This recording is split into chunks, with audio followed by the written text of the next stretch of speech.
Sa ngayon ho ay patuloy ang napakatindi ho na mga sabihin natin pagkakahati-hati ng mga Pilipino dito po sa napakaraming issue sa ating bansa at syempre ang pinaka mainit at pinag-uusapan ng lahat ay ito hong nangyari diyan po sa Senado na kung saan ay inagaw at umaakto hong mayorya ng Senado ay ito hong grupo ni Senator Win Gatchalian. At sa kabilang banda naman ay patuloy na nanindigan naman ang grupo po ni Senate President Alan Peter Cayetano na sila raw po ang tunay na mayorya at kasalukuyan nakapwesto dahil sa hindi po nasunod yung sinasabing dapat ho ay 13 votes ang kinakailangan base po sa hinihingi ng ating saligang batas at maging panuntunan po ng Senado. So dito ho mga kababayan ay talagang kitang-kita mo yung pagkakahati-hati at makikita mo naman na yung issue ho talagang masyado ho na politika. So dito ho ay alam nyo, pwede ho maisalba yung ating kasalukuyang pinagtatalunan. Sana po ay kumilos na po sa lalong madaling panahon ang Korte Suprema para kasi ang binabanggit, alam ko ang PDP Laban ay maghahain din po ng petisyon diyan po sa Supreme Court. Pero ito, mayroon na nag-file ng petisyon. Ito, makikita niyo po sa ating TV screen.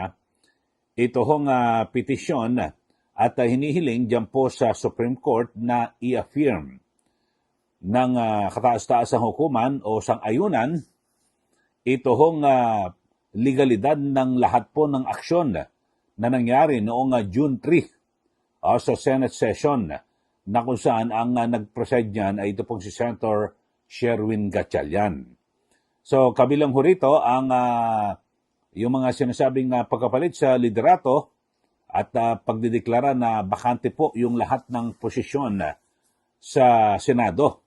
Diba? Ito ho'y naganap noong June 3. Kasi ang question ho rito, mga kaubayan, ay 12 lang po sila. Kasi una 11 at biglang lumipat ito pong si Senator Chis Escudero sa kampo ho na ngayon ni na Senator Win Gatchalian kaya naging 12 at ang naiwan naman ay naging 10 kasi nakaraan 11-11. Pero nung maupo ho itong si Senator Alan Cayetano bilang Senate President talagang nakabuo po sila ng 13. Kaya wala pong naging question legal doon, mga kababayan. So dito ho ay base po sa paliwanag ng petitioner na si Barry Tayam, ito po isang high school teacher, ay kanyang ginawang ehemplo at kanyang tinuran yung naging landmark ruling ng Supreme Court dito po sa Abilino versus Cuenco. At na kung saan yung Senate quorum ay kinakailang dapat po ay nakabase sa mga miyembro at within the chamber's coercive power.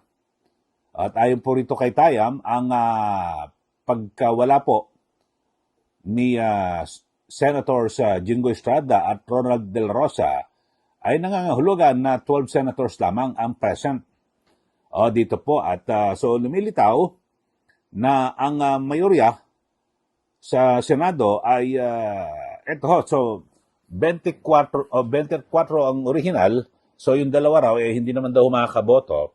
So magiging 22 na lang. Mga kababayan. So dito ho ay talagang ito po pinagtatalunan sa ngayon. At naglabas din ho yung IBP, yung Integrated Bar of the Philippines, yung Board of Governors, na kung saan ay kanilang sinasang-ayunan. Ito ho nga naging napahayag at kanilang kinakampihan ito ho nga sinasabing pag-agaw po ng bagong mayorya diyan po sa Senado. Pero meron din po mga mismong mga miyembro ng IBP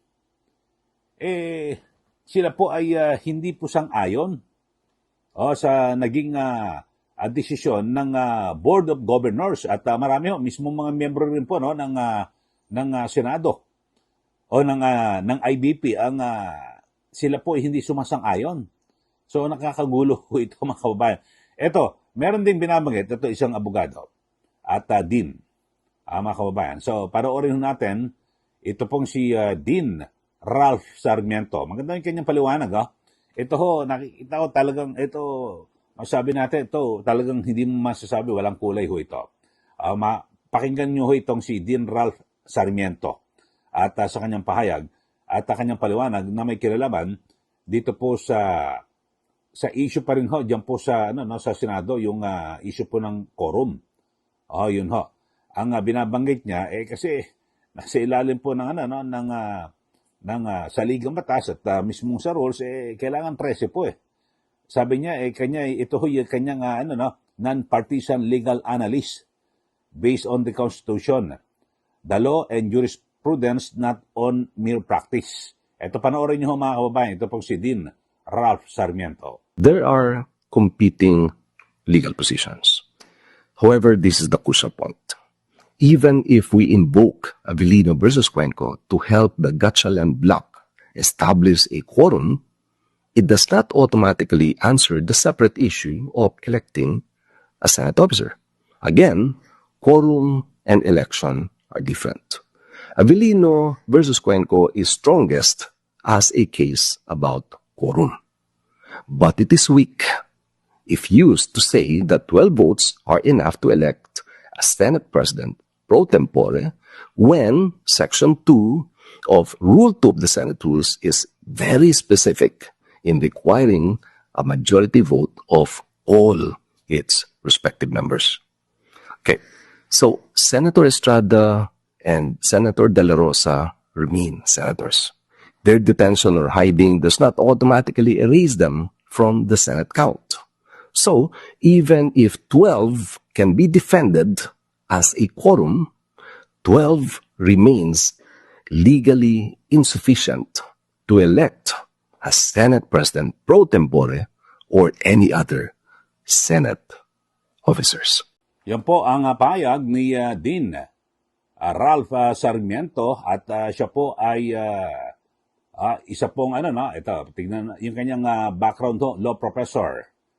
Mga kababayan, at hindi matatawaran po yung kanyang ang kanyang credentials sa University of St. LaSalle, Vice Chancellor for Administration din po, naging Dean College of Law at Law Center Executive Director.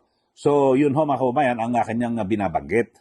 Sa kabilang banda ay marami rin po na mga nagsasabi na kung saan ay kanilang kinokontra ito hong naging pahayag ng mismong IBP. Kasi ito, Board of Governors, at ang masaklap na ako yung si Atty. Libayan, binabagit niya rin na hindi kumakatawan, sumasalamin sa lahat po ng mga miyembro ng IBP yung naging pahayag nito hong yung IBP, Board of Governors, sa lahat po ng mga miyembro ng sabing IBP. Kasi kapag ikaw ay abogado, nakapasa ka sa bar, matik ho, miyembro ka ng IBP.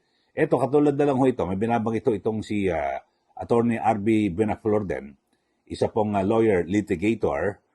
Meron ho siyang binabanggit na constitutional requirement na kung saan ang sabi ho niya, yung 1987 Constitution, ang sasabi na 24 at dapat 13 po yung numero. Senate membership 24, quorum 13. Votes required to elect a Senate President 13. So yan po mga kababayan ang kanyang binabanggit. At yung parang si Atty. Libaya at itong si Attorney itong si Atty. Buenaflor ay binabanggit niya hindi ho akma ito hong Avellino issue na ito, yung Avellino versus Cuenco, mga kababayan. So, may mga kanya-kanyang mga payag.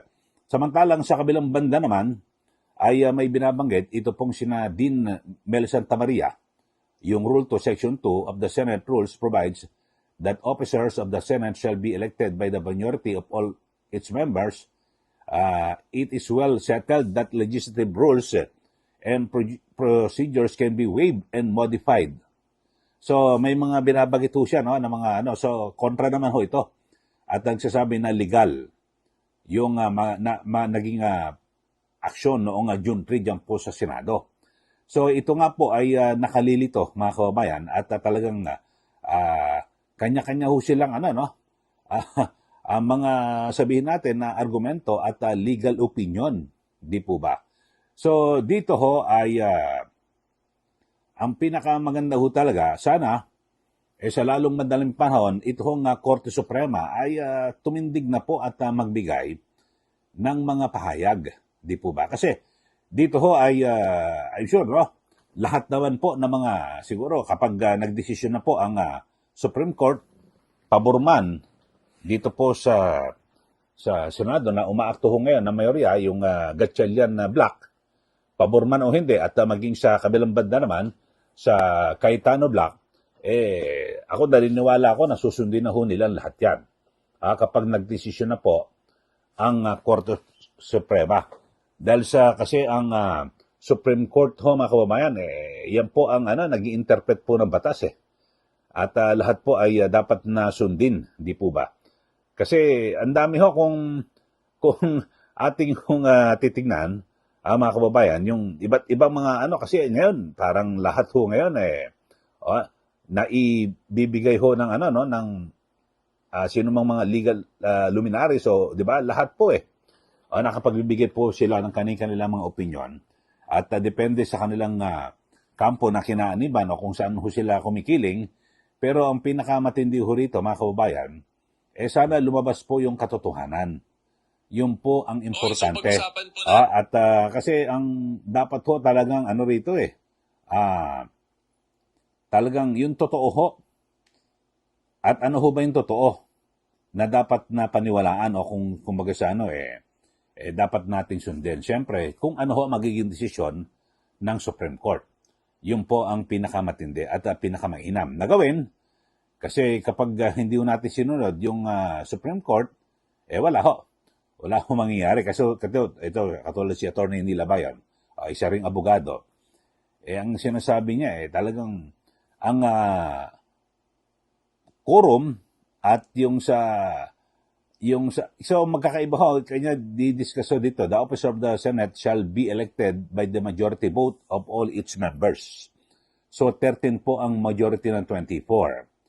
So ibig sabihin may mga binabagit siya sa Ligang Batas, at mismong sa Rule 1 at Rule 2 ng Senado. So ang dami-dami ho, mga kababayan, at talagang napakatindi ho yung mga gaganapan dito po sa ating bansa. At syempre, ang pinakamatindi ho rito, habang nagtatalo-talo rin po yung ating mga politiko, sa ngayon ay tuloy-tuloy rin po yung paghihirap ng marami nating kababayan, di po ba? At maaring syempre, kahit paano ay sabihin natin na medyo na tayo, na nalilibang ng kaunti, pasamantala dahil sa lahat po, aktibo po sa social media. Di po ba, mga kababayan? Ako naman, ang gusto ko rito talagang magdesisyon na po ang Supreme Court. Kung ito ho ay hindi pabor sa Cayetano Black, tatanggapin naman siguro nila. Kasi sabi nga ni Senator Cayetano, magpakita na lang kayo ng 13. Maglabas lang kayo ng 13, kusa akong bababa sa pwesto, di po ba? Sa ngayon, kung hindi sila maka-13, sana po ay sa lalong madaling panahon, ay agad na maglabas po ng paglilinaw ang Supreme Court. Huwag niyo na pong paabutin na magkaroon po ng kaguluhan at di ba? May karoon po ng talagang karahasan o kung ano man. Mas maganda ho para matigil na ho itong bangayan ng mga politiko. Ako ho kasi, mga kabayan, hindi naman po ako abogado Pero binabasa ko yung kanya-kanyang mga punto, lahat to puro mga abogado, mga dean, profesor, kung ano-ano man. So hindi mo masabing ito ang tama ito ang mali. Kasi hindi ako Supreme Court Ang Korte Suprema ho, ang dapat ho na magbigay ng talagang tamang desisyon. Kasi kahit na anuman na sabihin natin na maraming sabi, nako mali ang desisyon ng Supreme Court, pero wala na ho. Yan na po ang mananaig. Kasi kapag nagsabi na po ang Supreme Court, yan na po ay nagiging batas dito po sa ating bansa, di po ba? So, yun ho ang pinakamaganda ho. Kasi ngayon, sinasabi ng grupo ho ng Gatchalian Black, hindi, kinilala na kami ng ng Malacanang, ng Office of the President at ng maging House of Representatives. Pero wala po sa batas na kapag ang bloke na yan ay kinilala, halimbawa, ng Office of the President, legal na. Wala hong ganung batas, di po ba? At meron pong separation of powers at hiwalay na sangay ng gobyerno yung Senado at sa Malacanang. Di ba, sangay ng Ehekutibo ang Malacanang at sangay ng legislatura ang Senado. So magkahiwalay, co-equal. Ibig sabihin, parehas kayo. Magkatapat ho kayo at, di ba, magkapantay kayo ng kapangyarihan. So, hindi pag kinilala ng Office of the President, legal na. At kinilala na rin ng kanilang counterpart ng House of Representatives, legal na. Hindi po. Ang pinakamainam na mangyari sana sa lalong madaling panahon ay kumilos na po ang Korte Suprema. Parang awa nyo na. At ang sinasabi na ko, dapat tayo mahalin natin ang bayan, mga kababayan. So sa ngayon, talagang kampi-kampihan na ho, di ba? Depende ho sa kanya-kanyang mga kampo o na sinusuportahan ng mga politiko. So pakiusap po natin sa Supreme Court. Baka pwede na ho kayong maglabas po ng desisyon sa lalong madaling panahon. Ito po urgent. Kung sana nasa emergency situation ho tayo. Nagkakagulo ho, nagbabangayan na po yung mga tao. Di po ba?